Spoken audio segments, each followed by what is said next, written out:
started. Yep. Hej gul klud.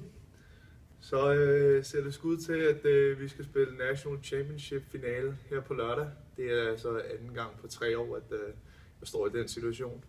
Og i den anledning, der har Claus været så venlig at smide nogle spørgsmål til mig, som man gerne lige vil have, at jeg laver en kort video, hvor jeg svarer på dem. Så her går vi i gang. Første spørgsmål. Tillykke med sejren, Simon. Hvordan var stemningen i går? Jamen, stemningen i lørdags, det var meget euforisk.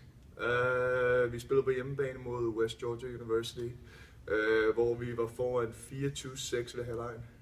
Og så kom vi sgu hurtigt tilbage på 24-23, og så endte vi med at vinde 38-23,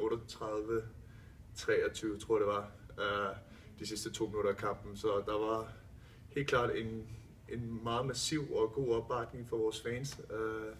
Især når man tænker på, at vejret ikke ligefrem var helt optimalt, da der var en lille storm, og det var pink koldt også. Ikke så koldt som hjemme i Danmark dog, det vil jeg så gerne lige pointere. Men udover det, så var det sgu en fed stemning, og efter kampen så kom vores fans ind og stormede banen og rev vores goalpost ned, så det var sgu meget sjovt at lige opleve. Spørgsmål nummer 2. I kom ind i slutspillet som første seed. Hvor stor en fordel har det været? At være første seed i vores playoff-system, det har en kæmpemæssig fordel for os. Et er, at det betyder, at vi får en first round bye. Det vil sige, at vi har allerede vundet den første kamp i playoffs i teoretisk set. For det andet så betyder det, at vi havde hjemmebanefordel igennem hele playoffs, og det har virkelig en stor betydning i de her tætte og intense kampe. Så det har helt klart været meget godt for os at få det her første seed, så vi ikke har behøvet at skulle flyve til, jeg ved ikke, Minnesota eller Atlanta eller Georgia eller hvor vi skulle have været hen og spille i stedet for. Så det har helt klart hjulpet en del. Spørgsmål nummer 3. Du er kåret til den bedste kicker i jeres region. Hvad betyder det for dig? Det betyder, jeg er selvfølgelig glad for det, men det er ikke rigtig noget, jeg lægger så meget mærke til. Jeg vidste ikke engang, at jeg var blevet kåret som den bedste kicker i vores region. Det var bare lige noget, jeg fik at vide, da jeg læste en artikel. Men det er da meget fedt at få lidt anerkendelse for mine præstationer i år, så det er da helt klart noget, jeg sætter pris på. Men nu skal vi lige vinde på lørdag først, og det er trods alt det vigtigste. Nummer 4. Hvad er din rolle på holdet, udover at være kicker? Min rolle er vel bare at score en masse point, som man gør som kicker. Jeg tror, jeg har scoret omkring 130 point denne sæson. Men udover det, så prøver jeg at være en leder på vores special teams unit. Det er altid mig, der holder vores pre-game pump-up speeches, inden kampen starter. Det synes jeg selvfølgelig er meget sjovt.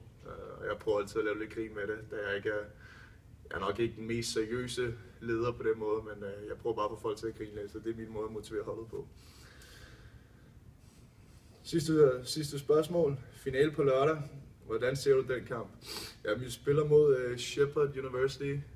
Dem er der nok ikke nogen i Danmark, der kender. Det gør jeg sgu heller ikke selv. Men de skulle åbenbart være rigtig, rigtig gode. De er også ubesejret den her sæson, så det skulle gå hen og blive en rigtig god kamp. Men kampen bliver spillet i Kansas City, og efter sigende så skulle kampen allerede være udsolgt. Så jeg går ud fra, at vi får en stor opbakning.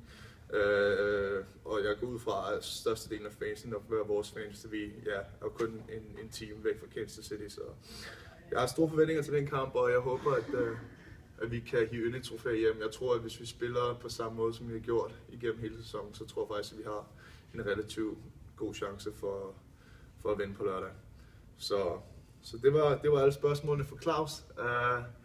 Jeg håber, at jeg kan bringe endnu et mesterskab med hjem til Danmark, og hvis nogen gerne har lyst til at se kampen, så spiller vi vist på ESPN 2 klokken 10 om aftenen dansk tid. Så daughter for Bearcat Nation. Vi ses.